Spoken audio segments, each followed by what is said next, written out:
Hello, update ako. Update ko yung mga gulay ko. Ayan na siya. Gano'n na siya kalago. Diba ang lago na niya. Tapos yung aking ampalaya ay yan, nagbabaging na siya. Diba? Nilagyan ko lang siya ng mga kahoy-kahoy. Pwede na yan. Yan. Kasi kung lalagyan ko pa siya ng balag, ang taba, diba? Ang cute-cute niya. Diba? Meron na ako ampalaya ngayon.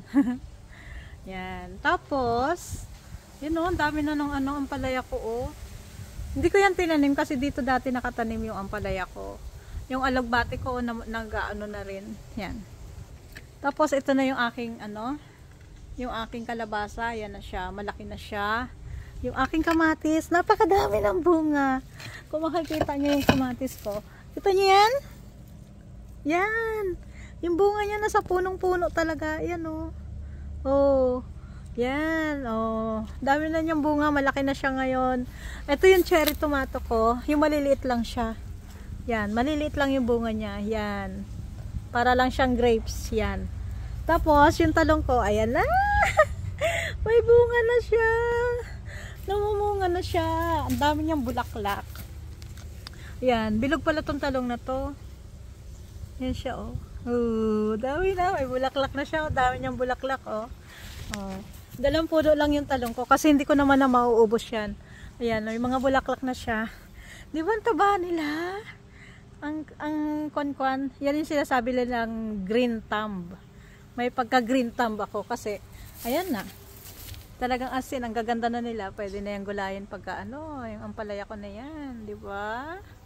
Nakakatawa.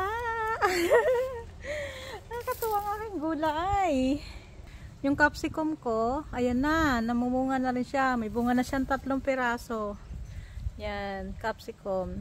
Tapos yung aking sibuyas, sigurado may laman na yan. Kasi tuyo na yung bulaklak niya. Yan, namumulaklak din siya eh. Yung aking talbusan, ayan na. Yan, nagtatanim ako ng kamote sa paso. Para pag lumaman siya, ibubuhos ko na lang siya, 'di ba? Pero yung dahon niyan ay aking tinatalbos at aking kinakain. Oh, yan na guys.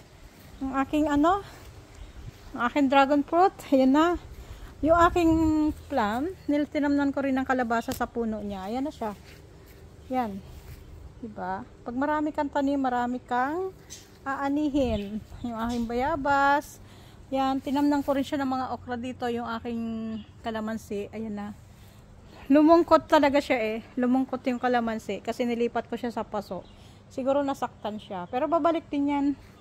Tapos yung lemon ko, ayun, dinidilig ko na siya para kasi ay talagang sobrang init, natutuyo siya. Kaya ngayon dinidilig ko siya every morning para ang aking blueberry, wala na. Tapos na yung bunga niya. Yan. Dito naglagay din ako ng ayan, may bulaklak na yung aking palaya, oh.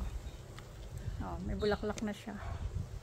Yan. Naglagay ako ng balag. Yung sampayan yan, ginawa akong balag.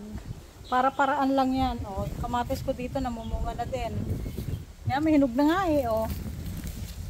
Kitasin ko na nga. Oh. Kamatis. Diba? Pag may tanim ka talaga, yan na. Tapos yung sili ko, malapit nang maubos kasi tuwing kain niya ng anak ko, kumukuha siya dyan ng Tapos nakabuhay ako ng isang saluyot. Yan, magiging binhi ko na naman yan. Ang saluyot na yan. Oh, yan guys, pakita ko sa inyo yung aking gulayan. Magandang umaga sa inyo.